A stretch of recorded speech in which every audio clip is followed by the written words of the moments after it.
magnetici, e oggi ci parlerà appunto l'argomento della comunicazione attuale: magnetismo ed energia, un approccio sostenibile.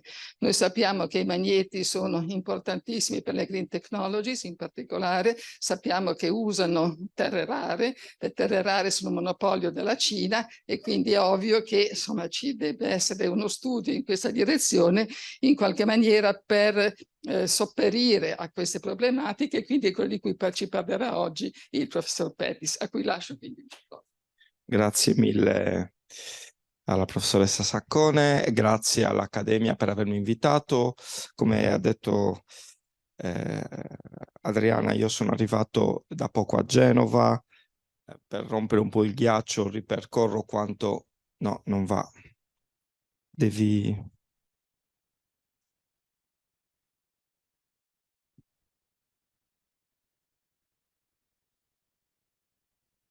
Allora, come detto, io mi occupo di nanoparticelle magnetiche, di materiali magnetici, come vedrete oggi.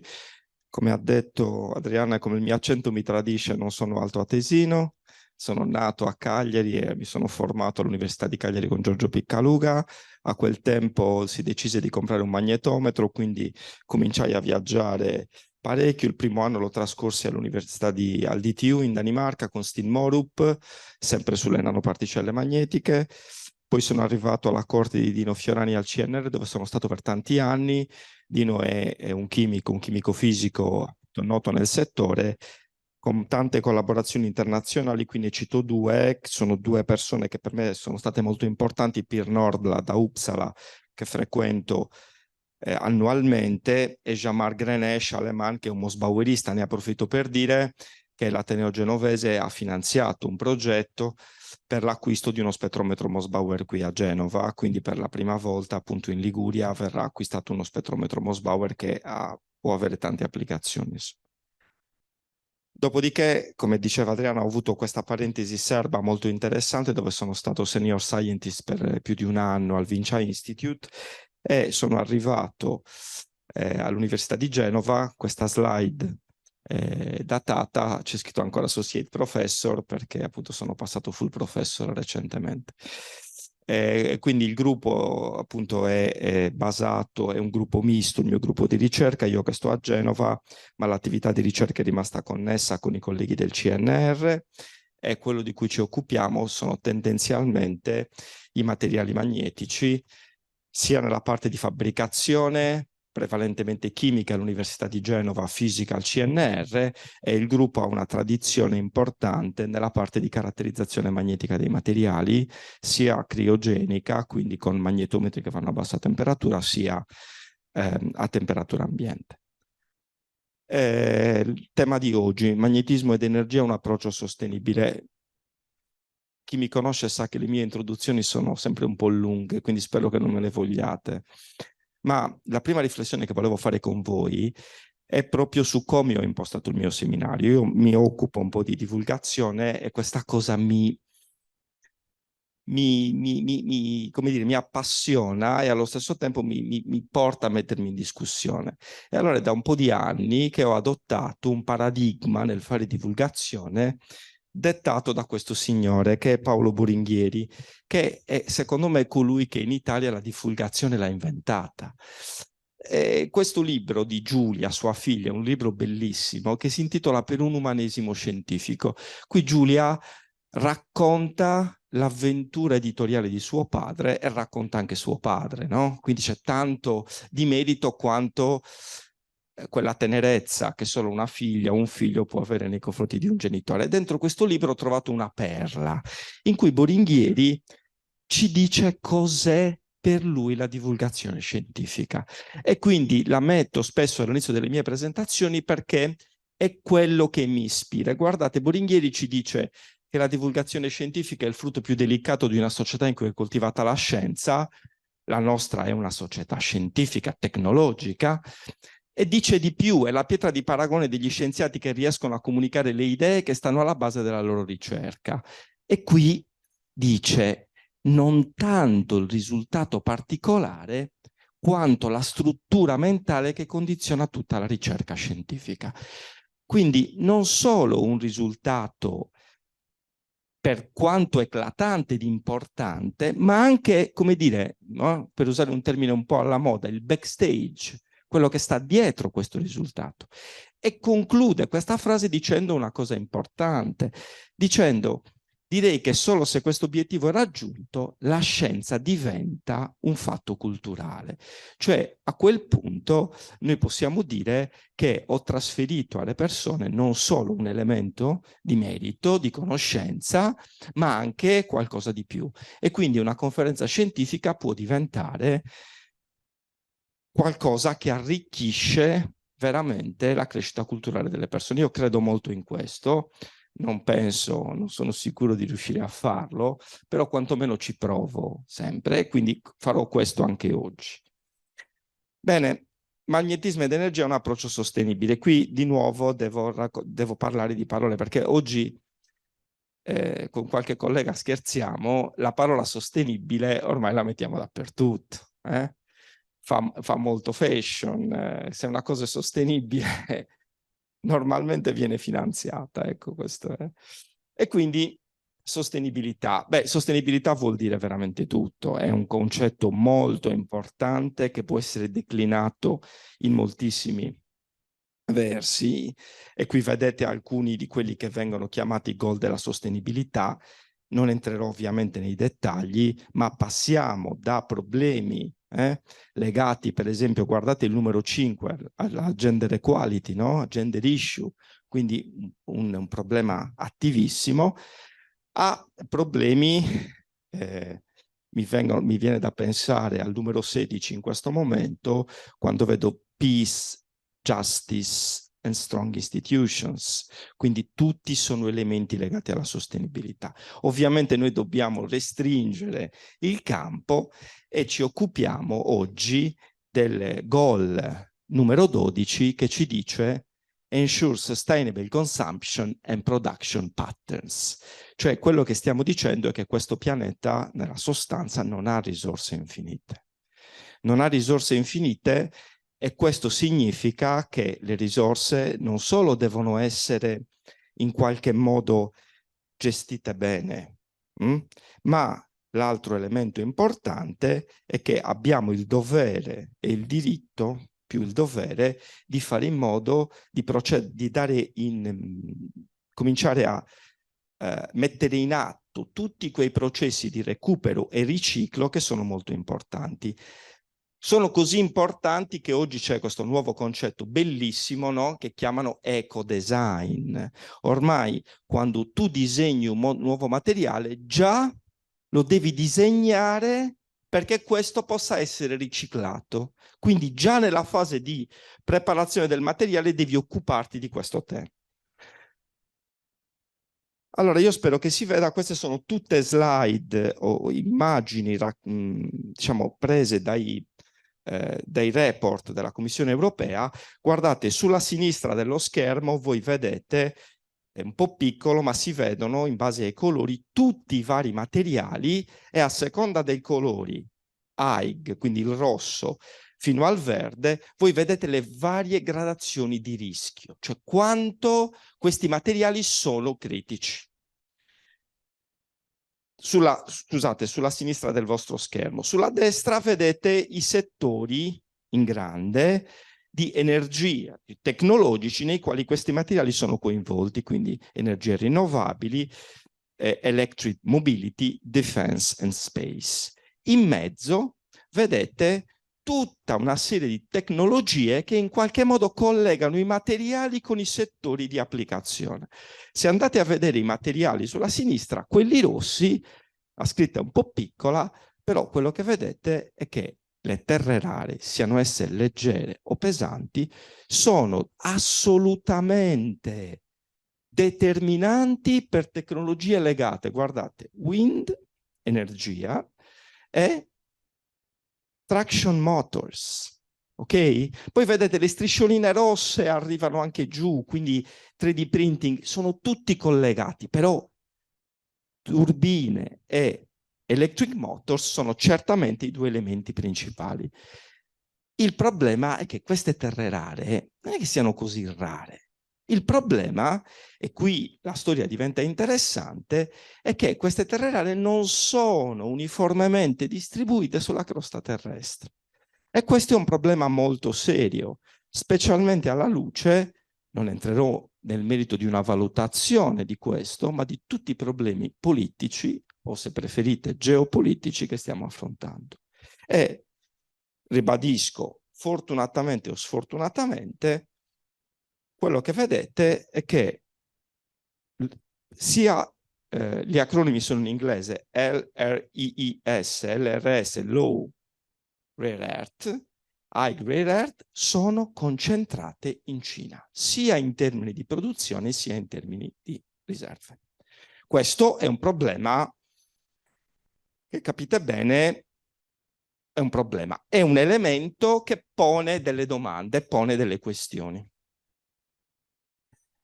Il concetto è più o meno lo stesso, ve lo do in numeri. Queste qui sono appunto Rare Earth Metal Production and Reserve. Guardate i pallini, 44 milioni di tonnellate sono in Cina. Quindi voi avete questo elemento fortissimo e preponderante. Questo è un altro grafico abbastanza interessante. Ahimè, questi report fanno le didascalie piccolissime, però sull'asse delle Y, diciamo, voi trovate il supply risk, quindi un parametro che vi dice quanto è rischiosa la fornitura di quell'elemento, sull'asse delle Y un parametro che vi dà l'importanza economica. Ecco che di nuovo lì in alto voi trovate le terre rare, che diventano elemento centrale. Questo è, vi ribadisco, poi se in fase di domande ci sono delle curiosità proverò a rispondere, ma per darvi l'idea che il problema non è esclusivamente, diciamo, scientifico legato alla geolocalizzazione. Questo è il prezzo del neodimio commerciale in funzione degli anni. Quando voi vedete queste rapidissime oscillazioni, molto spesso consistenti, queste non sono legate solo al fatto che il neodimio lo prendono solo da una parte, ma sono legate a una situazione politica in evoluzione che evidentemente fa oscillare il prezzo. E fin qui spero di aver introdotto il concetto di sostenibilità legata al materiale e ai materiali. Perché terre rare? Ma perché terre rare? Perché le terre rare sono i componenti principali delle classi di magneti attualmente più performanti che noi abbiamo, magneti permanenti. Io un po' per motivi di tempo, non voglio entrare in questi dettagli, vorrei dare una visione generale, ma noi questi magneti ce li troviamo dappertutto. Io qui ho citato alcune cose, ne sottolineo due, una pala eolica piuttosto che una macchina, ma ahimè, come voi potete immaginare, tutta la parte relativa agli elementi di difesa, armi, aerei, fanno assolutamente uso di magneti permanenti. Quindi ecco il problema legato al magnetismo e all'energia. Quindi questi magneti permanenti sono componenti determinanti per tutta una serie di elementi, tra cui tutta una serie di elementi, energie rinnovabili, motori elettrici e così via. Altro elemento, questo è un elemento di straordinario interesse. Questo è un articolo uscito recentemente per farvi capire la complessità del problema. Noi ci stiamo evolvendo verso una tecnologia in cui ci dicono dobbiamo fare green, energie green, ok? Quindi tutti mi dicono facciamo l'eolico, benissimo, facciamo i motori elettrici, benissimo. Per fare eolico e motori elettrici di cosa ho bisogno? Di magneti permanenti. Sfortunatamente estrarre le terre rare, lavorare le terre rare è un processo ad altissimo impatto ambientale. Vi do un dato che quando ho visto mi ha sorpreso, che è questo. Se voi avete un incremento dell'1% di green energy, questo causa sostanzialmente una riduzione delle terre rare, delle riserve del 0,18%. D'accordo? Tutto questo sapete che cosa significa? Che noi aumentiamo dello 0,9% l'emissione di gas serra. Quindi se da una parte noi stiamo risolvendo il problema dell'energia green, dall'altra l'elemento legato alle terre rare vi comporta un aumento delle emissioni di gas serra. Siamo in un problema legato alla sostenibilità assolutamente complesso, di grande complessità. E noi, adesso uso la parola scienziati, ma ogni volta che la uso mi sembra sempre troppo aulica, insomma, no? Uso il termine ricercatori, allora. Come ricercatori abbiamo il dovere di dare una risposta a questo problema. Ok, adesso entro un pochino più nel mio e mi scuso, insomma, abbiamo in aula il professore Olcese che ha fondato la scuola di magnetismo a Genova, quindi queste slide sono triviali per lui, però ho pensato che in un contesto di questo tipo qualche richiamo di base potesse essere utile.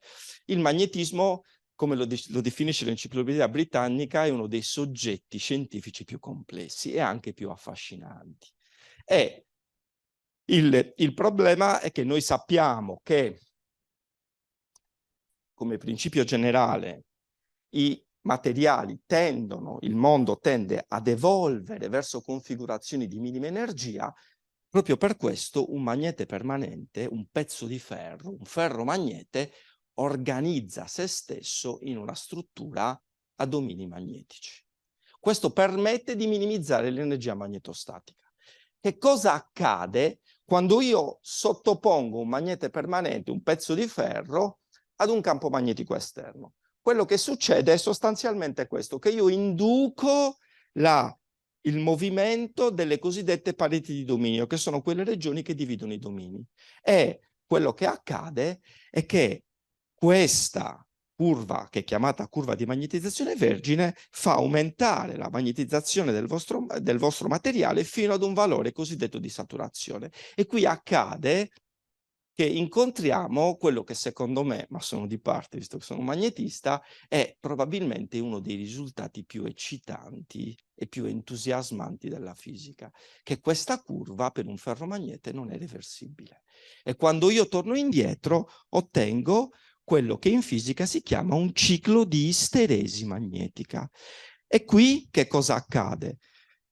Il mio laserino sullo schermo non funziona, quindi almeno per i presenti che dalla magnetizzazione di saturazione io torno a campo zero e ottengo finalmente una magnetizzazione rimanente. Cosa significa? Che se io non ho nessun campo applicato, il mio magnete sarà comunque magnetizzato. Ecco il magnete permanente.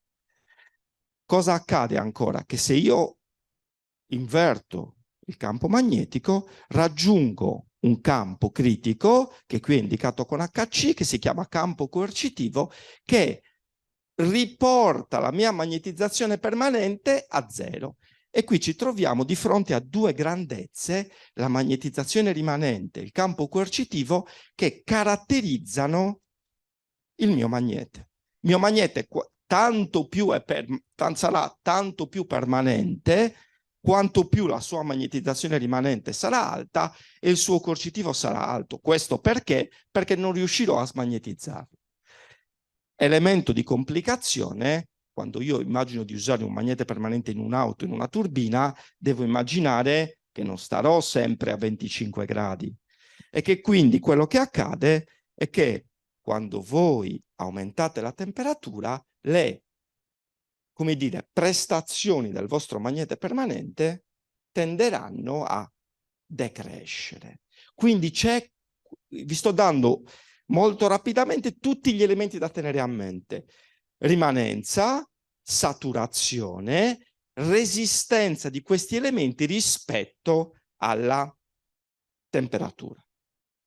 Magari saltiamo questo, ma quello che voglio dirvi è che nell'ambito dei magneti permanenti, per semplificare questo concetto, si introduce un nuovo parametro di merito. Io vi ho detto che queste performance derivano dalla rimanenza e dalla coercitività. Allora, i magnetisti tirano fuori un parametro che si chiama, lo pronuncio all'inglese, prima in italiano poi all'inglese, pH max. Cioè se voi andate a moltiplicare il campo per la magnetizzazione nel secondo quadrante, quello che ottenete è un solo numero, pH max, che vi definisce la performance del vostro magnete. Guardate, qui non abbiamo tempo di fare il conticino, ma il pH max è sostanzialmente un parametro che è inversamente proporzionale al volume del magnete che voi dovete usare per una certa applicazione. Quindi più alto è il mio pH max, più piccolo sarà il magnete che devo utilizzare. Quindi sono alla ricerca di pH max. Eccoci qui. pH max, finalmente sappiamo cos'è, anni, tipologie di magneti. Che cosa vedete? Vedete in viola le ferriti, in blu l'alnico, poi abbiamo, che come vedete hanno un pH max relativamente basso.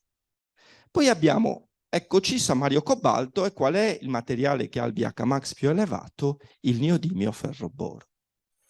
È interessante osservare quel grafico a torta rappresenta le fette di mercato dei vari materiali. Come vedete, la fetta di mercato più consistente è quella del neodimio ferroboro, insieme all'alnico, che hanno dei pH max molto elevati. Quello che è interessante, secondo me, è vedere che le ferriti, nonostante abbiano un pH max abbastanza basso, hanno una fetta di mercato consistente. Perché questo accade? Perché, come vi ho detto, non dobbiamo considerare solo il pH max, lo dobbiamo considerare, dovrei averlo qua, in funzione della temperatura. E allora che cosa scopriamo? Che quando voi guardate il pH max del neodimio ferroboro è altissimo a temperatura ambiente, ma quando voi aumentate la temperatura avete un crollo che impedisce l'utilizzo di questi magneti a temperature di esercizio troppo elevate. Se voi andate a vedere le ferriti di stronzio, per esempio, quello che osservate è che un pH max rimane costante fino a temperature di esercizio di 200 gradi. Ecco che cominciamo a capire che tutti questi materiali hanno il loro uso, le loro applicazioni. C'è un altro elemento di grande interesse, è che volevo farvi vedere anche questo grafico, quindi qui vi ho riportato qualche parametro per adesso poco rilevante, temperature di Curie, quindi la temperatura alla quale voi avete il materiale completamente demagnetizzato, i pH max, però vedete che la differenza di pH max tra il neodimio ferroboro e le ferriti è molto elevato. Quindi può essere interessante anche andare a trovare dei materiali che colmino in qualche modo questo gap. Bene, a questa introduzione vorrei affidarmi nuovamente alle parole di Boringhieri lui diceva, cerca di far capire quello che sta dietro. Allora, per riassumere, qual è la risposta che un chimico fisico può dare a problemi di questo tipo? Guardate, la dico nel modo più semplice possibile. Boringhieri, con questa frase, ha usato 487 lettere e le ha armonizzate in 76 parole, secondo me bellissime. E ha fatto questa operazione. Alfabeto, insieme di lettere, e ha costruito una frase. Beh, quello che noi facciamo con la tavola periodica non è molto diverso, insomma. Io mi rifaccio, ed è un onore per me farvi vedere questa tabellina che è triviale, ma che è presa da un libro di Vincenzo Balzani, che è un chimico inorganico italiano di grandissimo livello, in cui fa vedere che la tavola periodica e la capacità che hanno i chimici di assemblare queste lettere non è nient'altro che lo studio della logica naturale ed eventualmente la capacità di ripeterla. Beh, quindi uno potrebbe dire, vabbè, con questi elementi devi giocare. C'è una complicazione, che la mia tavola periodica, il mio alfabeto in questo campo non è esattamente questo. È questo. Che è la stessa tavola periodica che vi ho fatto vedere, però la dimensione dell'elemento è legata alla sua abbondanza sulla crosta terrestre. In realtà mi piacerebbe tanto comporne una terza, perché questa non è ancora rappresentativa, perché al di là dell'abbondanza io devo giocare col fatto, con tutti quei problemi geopolitici di cui abbiamo parlato, che certi elementi ci sono, ma sono tutti in un posto e la loro accessibilità non è così semplice. E questo è la risposta che noi stiamo provando a dare. Molto rapidamente, quello che stiamo facendo è andare in 3 direzioni. Migliorare i materiali esistenti, vi farò vedere qualche esempio di risultati, riciclare o riutilizzare i magneti che non possiamo più utilizzare e in ultimo, permettetemi, per un chimico è sempre la cosa più affascinante, andare a studiare nuovi materiali, se possibile. Esistono nuovi materiali performanti quanto il neodimo ferroboro? Benissimo, la prima cosa che stiamo provando a fare è quindi migliorare i nuovi materiali. L'idea è di combinare magneticamente dei materiali. Combinare che cosa significa? Significa mettere in stretto contatto 2 materiali magnetici, in modo tale che, guardate un po', la figura blu, la isteresi blu è un materiale cosiddetto soft, piccolo coercitivo, alta saturazione, e la figura l'isteresi rossa è un materiale hard, guardate, la saturazione diminuisce e il coercitivo aumenta. Se io li combino, che cosa faccio? Ottengo un'isteresi intermedia che però mi permette di aumentare il BH max. Quindi la combinazione di questi 2 materiali permette questo. Tenete presente, adesso vedremo un esempio, qualche esempio, che combinarli non è cosa semplice, ok? Guardate, molto rapidamente, noi questi materiali ne facciamo di diverso tipo, ok? Come gruppo, non entro nei dettagli, volevo solo farvi vedere proprio che cosa significa un materiale accoppiato o non accoppiato. Questo è un esempio in cui vi faccio vedere delle foto di un materiale di ossido di lantanio e di cobalto ferrite accoppiati. Nella figura di sinistra, quello che voi vedete è che io ho mischiato fisicamente questi 2 materiali e quindi non sono in intimo contatto. Nella figura di destra, queste sono micrografie fatte col microscopio elettronico, i puntini bianchi che voi vedete sono particelle di cobalto ferrite.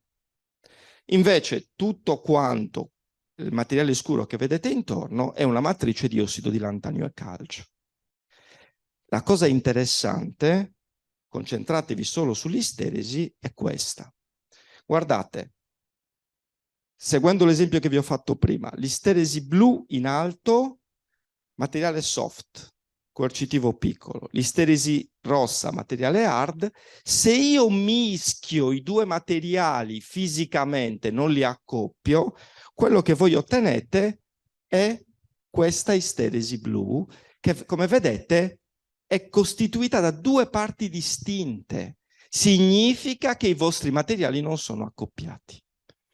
Se invece, come nel caso delle core shell, siete in grado di accoppiarli, quello che vedete è l'isteresi rossa che vi fa vedere una sola curva di magnetizzazione. Questa è un'operazione non facile da fare, la potete fare su diversa scala. Come vi ho detto, io oggi presento magneti permanenti, ma mi occupo di nanomateriali, vi faccio vedere qualche immagine. Queste per esempio sono, secondo me, molto belle, sono delle nanoparticelle, sempre di materiali core shell, quindi hard soft, in cui, guardate un po', questa è una microscopia elettronica, la scala è 10 nanometri, come vedete le nanoparticelle, vedete che c'è un cuore verde e una shell rossa. Questa è una microscopia elettronica fatta, diciamo, è un'analisi chimica della particella fatta durante la microscopia elettronica. Si chiama IDS. Come vedete, avete un cuore di cobalto e una shell di nickel. Potete costruire dei materiali accoppiati. Quindi noi abbiamo come gruppo l'expertise della costruzione di materiali accoppiati. Lo stiamo facendo con le esaferriti di stronzio, con l'idea di mettere un materiale che elevi la saturazione ed elevi il pH max. Ahimè, da un po' di anni, questa cosa un po' mi dispiace, mi definisco più un opinionista, quindi è giusto citare la persona o le persone che fanno poi il lavoro in laboratorio. E questo ragazzo si chiama Pierfrancesco Maltoni, fa il dottorato a Uppsala, è in co-supervisione con me e il mio amico e collega Roland Mathieu. Pierfrancesco aveva come scopo del suo dottorato proprio andare a vedere se riusciva a mischiare, ad accoppiare, mischiare è un termine, particelle di esaferrite e di ferrite di cobalto per fare in modo di aumentare il pH max. Abbiamo usato una sintesi green, one step. Non entro in questi dettagli, ma voglio farvi vedere i risultati, cercando, e questa è la mia debolezza, di farvi notare sia il risultato generale, ma anche la bellezza di andare a vedere con i microscopi queste strutture così piccole con questa risoluzione. Pierfrancesco è riuscito a creare dei nanocompositi e ad accoppiare le due fasi. Se voi guardate la figura a destra, vedete SFO e CFO. Quindi quello è un pezzo del vostro nanocomposito in cui vedete esattamente l'interfaccia tra i due materiali. Abbiamo fatto addirittura meglio con questa microscopia elettronica in alta risoluzione. Questa è fatta con una collaborazione in Polonia. Siamo andati a studiare l'interfaccia tra i due materiali e quei pallini che vedete sono gli atomi della cobaltoferrite e della stronzioferrite che si accoppiano, quindi abbiamo studiato esattamente l'interfaccia. Questo ci ha permesso di modulare le proprietà magnetiche dei materiali aumentandone il BH max. Ok, secondo passaggio, riciclo e riuso dei magneti. Qui mi dovete consentire un ringraziamento, perché quando io sono arrivato a Genova non mi occupavo di riciclo. Devo dire che uno dei doveri che ho sentito quando sono arrivato qui era di integrarmi il più possibile col tessuto scientifico, e allora c'era un magnetista che è andato in pensione qualche mese fa, mi piace ricordarlo con questa foto, che è sicuramente adatta. Adesso Fabio Canepa è in pensione. Fabio aveva una linea lavorava già sul riciclo, quindi ci siamo messi a lavorare insieme appena sono arrivato. Siamo stati fortunati e abbiamo vinto immediatamente un progetto europeo, un progetto traslazionale, era MIN. Il titolo del progetto è Recycling End of Life Permanent Magnets by Innovative Sintering and 3D Printing. Cosa significa? Cosa facciamo in questo progetto? Questo progetto, la nostra idea è prendere dei magneti permanenti a fine vita. Voi immaginate, qui a Genova abbiamo cominciato a collaborare all'inizio con la Phase Motion Control, che già Fabio conosceva. Quando voi avete un magnete permanente che viene danneggiato, rotto, questo magnete non può più essere utilizzato. Allora la nostra idea è trovare delle condizioni per cui questo magnete possa essere, vi farò vedere veramente dei risultati preliminari, possa essere polverizzato e la sua polvere, se siamo bravi a polverizzarlo nel modo giusto, possa essere o sinterizzata, oggi vi farò vedere un esempio di sintering, oppure mescolata con dei polimeri e in modo da creare un materiale che può essere stampato in 3D. Esistono queste stampanti cosiddette 3D che permettono di costruire un oggetto. Progetto questo importantissimo perché mi ha consentito di entrare nel tessuto genovese e soprattutto di coinvolgere la comunità di polimerari, chiamiamoli così, importante che c'è al Dipartimento di Chimica, no? Ci sono questo progetto, per esempio, penso che sia anche citato, è fatto in collaborazione con Dario Cavallo, che è un professore associato dal Dipartimento di Chimica che si occupa appunto della parte di polimeri. Quindi la nostra idea è sostanzialmente questa: li demagnetizziamo, li polverizziamo, li mescoliamo con i polimeri e poi li stampiamo 3D. Vi faccio vedere proprio qualche idea. Innanzitutto i partner, è un progetto internazionale. Come vi ho detto, io sono il coordinatore, c'è Paolo Picardo per la parte metallurgica e Dario Cavallo. Sono coinvolti 2 istituti del CNR. E poi abbiamo dei partner stranieri, Alejandro Müller, che è un polimerista fantastico che lavora nei Paesi Baschi, e l'amica Suad Damar all'Università di Paris-Cité.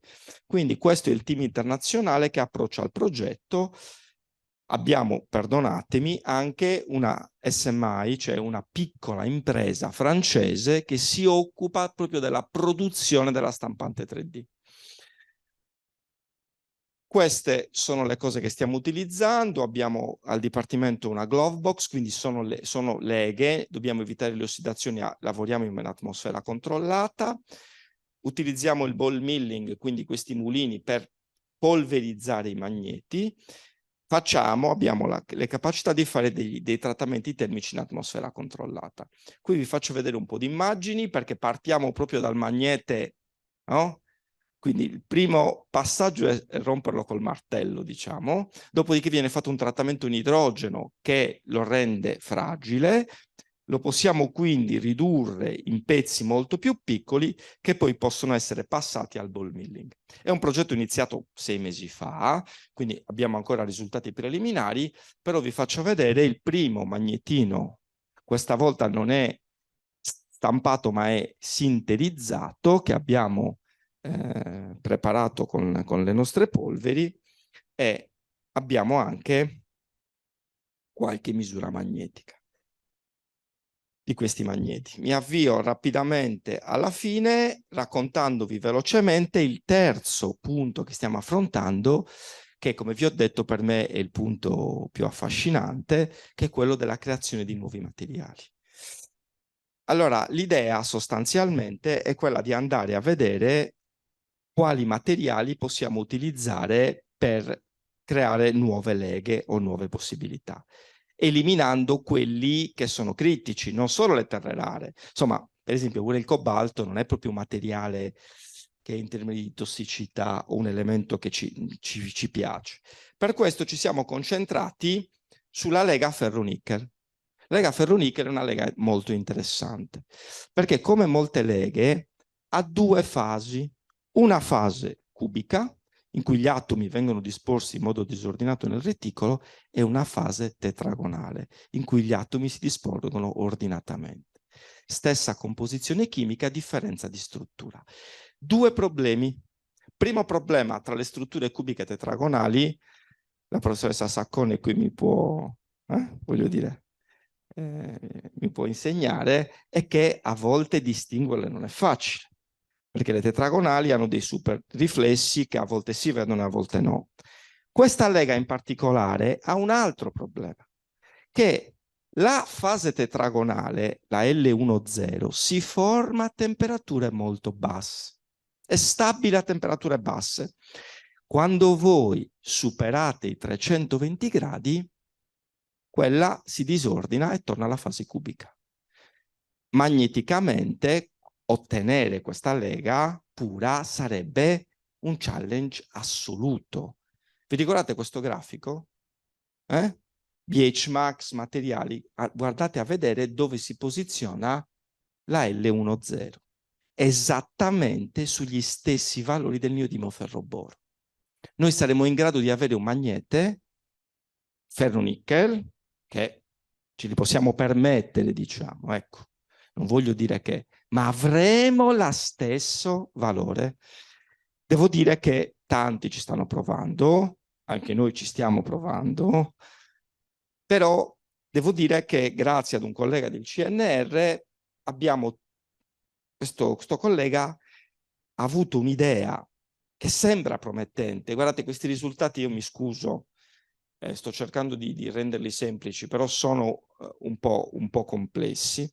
Però lui dice, ma se io sto cercando una lega ordinata, ricordatevi che nella struttura cubica gli atomi di ferro e nichel si mettono casualmente nel reticolo. In quella tetragonale gli atomi di ferro e nichel si mettono ordinatamente, su certi piani. Allora lui dice, ma se io parto da un precursore che è già ordinato, non è che riesco ad abbassare la temperatura di formazione? E sembra di sì. Lui parte da questi precursori molecolari, ok? Che hanno già un ordine insito degli atomi di ferro e nichel. Parte da un precursore molecolare e procede a trattarli termicamente. Ricordatevi che la temperatura ordine-disordine di ferro-nichel è di 320 gradi. Quindi se io supero i 320 gradi, è fatta. Vado nella fase disordinata e ho perso tutto. Allora, qui vi faccio vedere i risultati di 3 campioni. Lascerei perdere le formule chimiche che riguardano complessi diversi. Mi concentrerei su due cose. Guardate, i primi 3 campioni, il primo è trattato a 290 gradi. Questo vuol dire che siamo sotto la temperatura di ordine e disordine. Dimentichiamoci della seconda linea. Il terzo ha lo stesso precursore del primo, ma è trattato a 400 gradi. Cosa vuol dire? Che siamo sopra la temperatura di ordine e disordine. C'è un quarto campione di confronto, che è il campione, quello sulla quarta riga, in cui il materiale a 290 gradi viene trattato con acido cloridrico e questo permette la dissoluzione della sola lega disordinata. Vi faccio vedere i risultati, che sono molto promettenti. Vediamo se riesco a illustrarli. Allora, il grafico da tenere sott'occhio è questo, quindi quello in basso a destra. Avete sull'asse delle Y a destra il campo coercitivo, sull'asse delle Y a sinistra la magnetizzazione di saturazione per ciascun campione. Il campione trattato a 290 gradi, guardate, ha elevata saturazione ed elevato coercitivo. Il Mossbauer ci dice che questo campione ha il 60% di fase cubica. Se lo stesso precursore lo tratto a 400 gradi, guardate un po', il coercitivo da 60 millitesla crolla a 20 millitesla. Quindi vuol dire che sto producendo tutta fase FCC, disordinata. Insomma, l'idea qui è che stiamo cercando, in questo momento abbiamo una produzione del 60% di fase ferro-nichel, cubic e tetragonale, stiamo cercando di ottimizzare il processo. Allo stato, la tecnica di produzione di questo materiale è stata brevettata. Non abbiamo ancora pubblicato il lavoro perché abbiamo atteso l'uscita del brevetto. È certamente una cosa che va ottimizzata, ma è una risposta.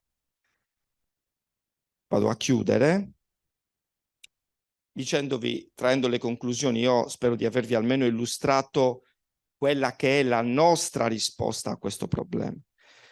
La chiusura è questa, che devo dire che per me questo percorso è molto affascinante, perché in passato non mi era ancora capitato di dovermi scontrare con un'analisi che non è solo meramente scientifica, ma che davvero sfocia in considerazioni di tipo politico, geopolitico e quindi altre considerazioni.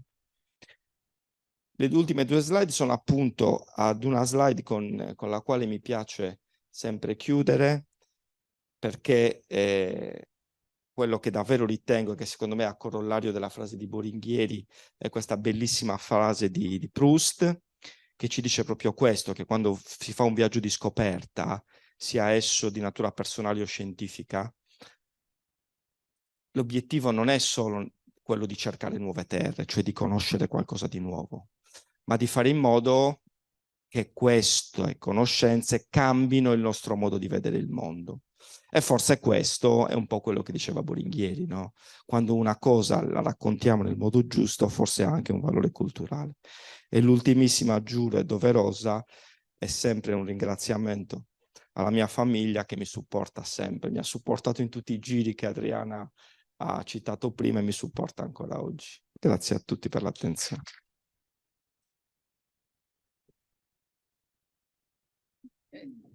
Grazie Davide per l'interessante conferenza, hai aperto un po' gli occhi su tanti problemi, una conferenza anche geopolitica se posso dire, e non so c'è tempo per, siamo alle 6, dovremmo andare via, ma magari una domanda o due riusciamo a farla al nostro relatore.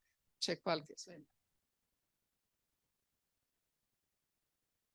Buonasera, sono Piero Zani, mi occupo di energia solare di silicio e quindi volevo, una è la domanda, quanto terre rare possiamo permetterci di estrarre e quindi quanti, diciamo, gigawatt di paleoliche possiamo pensare di costruire. Secondo, dato che il silicio si trova non nelle stesse condizioni perché il silicio è comune, ma il silicio purificato per le celle e per la microelettronica è in mano ai cinesi, di nuovo. Quindi questo fatto non è che ci obbliga a pensare di fare la pace tra tutti, perché attualmente stiamo seguendo gli americani in questa dicotomia mondiale che ci porterà alla rovina e forse alla guerra. Questa è la mia conclusione. Ahimè,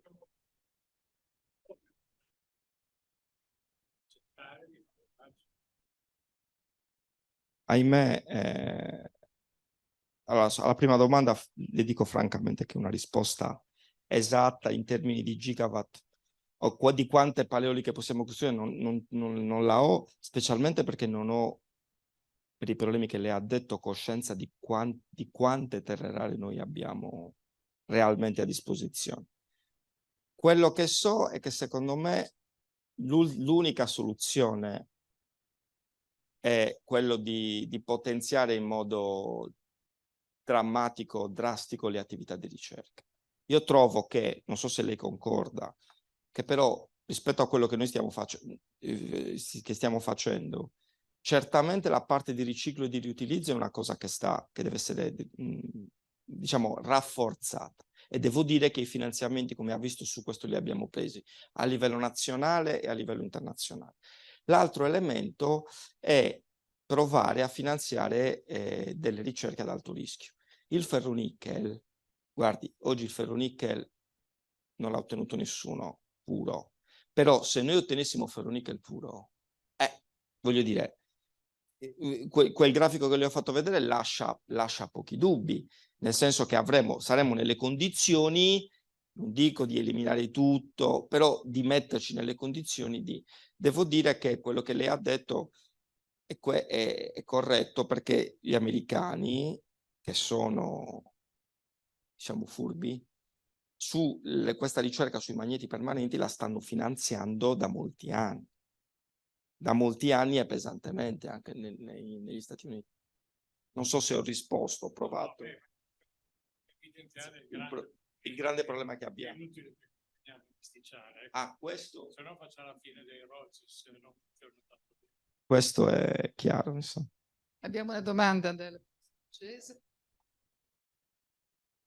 La mia in realtà non è una domanda, ma una considerazione. Intanto mi complimento per come lei ha fatto questa esposizione e per i problemi che ha sollevato dietro questo. Io non entro adesso nel merito delle singole cose tecniche, ma quello che si legge chiaramente dietro è che la ricerca scientifica fondamentale ha un'importanza straordinaria per la tecnologia e la tecnologia ha un'importanza straordinaria nello sviluppo politico del mondo. Se non vogliamo cadere nella catastrofe che Zani diceva prima, bisogna aumentare la conoscenza della gente, bisogna evitare che dei potenti mandano ad ammazzare degli uomini e a farsi ammazzare per degli ideali patriottici che sono la pura copertura di interessi economici straordinari nati proprio da questi monopoli che esistono per ragioni geologiche. Credo che l'unica difesa sia quella di promuovere la cultura. Mi compiaccio anche che la nostra presidenza, che ha promosso questa conferenza, io stesso devo dire, per citare me stesso, che molti anni fa, mi pare che fosse il 15 o forse anche prima, ho fatto qui una conferenza sulle terre rare che ho intitolato, mi pare, da una famiglia di metalli, grandi prospettive high-tech e grandi problemi geopolitici. E questo è il grosso problema del momento. Qual è lo scopo dell'Accademia? L'Accademia non ha più gli scopi istituzionali che aveva all'inizio, nel Settecento, all'epoca olministica, dove il primo scopo era quello di fare e di promuovere la ricerca scientifica per l'aumento delle conoscenze. Questo è deputato oggi alle università, agli istituti di ricerca paralleli. Ma l'Accademia ha un'altra funzione completamente nuova e credo importantissima. Questa Accademia di Scienze e Lettere deve cercare di riunire persone delle due culture per tentare di arrivare, per mettere il seme di arrivare a quell'umanesimo integrale che anche Boringhieri in altra forma e in un altro contesto sollecitava. Questo umanesimo è l'unica cosa che ci potrà salvare e bisogna che ci sforziamo di diffondere. Lei parlava dell'importanza della divulgazione. La divulgazione è importantissima. Non si chiede che tutti diventino scienziati, ma si chiede che conoscano. Io adesso faccio una citazione che potrà sembrare banale, forse anche lo è, ma secondo me apre una finestra sul deserto che abbiamo davanti. Uno dei più importanti giornali quotidiani del nostro paese, che è tenuto da persone di eccellente cultura e di grande impegno, in questi ultimi 10 giorni ha pubblicato 3 articoli con 3 titoli enormi sull'importanza delle terre rare. Nel primo di questi articoli, l'incipit, cioè la prima frase, che poi si sviluppa discutendo le questioni geopolitiche in un modo molto ragionevole. Ma vi cito la prima frase di una persona di grande cultura che scrive che nello sviluppo delle high-tech, delle alte tecnologie di oggi, sono fondamentali le terre rare. E poi prosegue, e lo cito tra virgolette, in particolare la bauxite, il nickel, il cobalto e il litio. Ora, se io dicessi che Sofocle era uno scrittore del dadaismo, mi darebbero tutti subito dello stupido, ma se dico che il litio è una terra rara, che lo è anche il cobalto e il nickel, che lo è anche la bauxite, che tra l'altro è un minerale, questo non fa notizia. Io ho protestato, ma cosa stai a fare il pignolo? Vabbè, ma è così, ma poi la chimica non mi è neanche piaciuta neanche al liceo, ma siamo pazzi. Ora, le accademie hanno lo scopo che ho detto prima, ma i giornali sono poi il veicolo attraverso il quale si formano delle notizie. Se le notizie sono date con delle parole confuse, produrranno delle idee confuse. Materiali critici. Se posso... C'è qualche altra...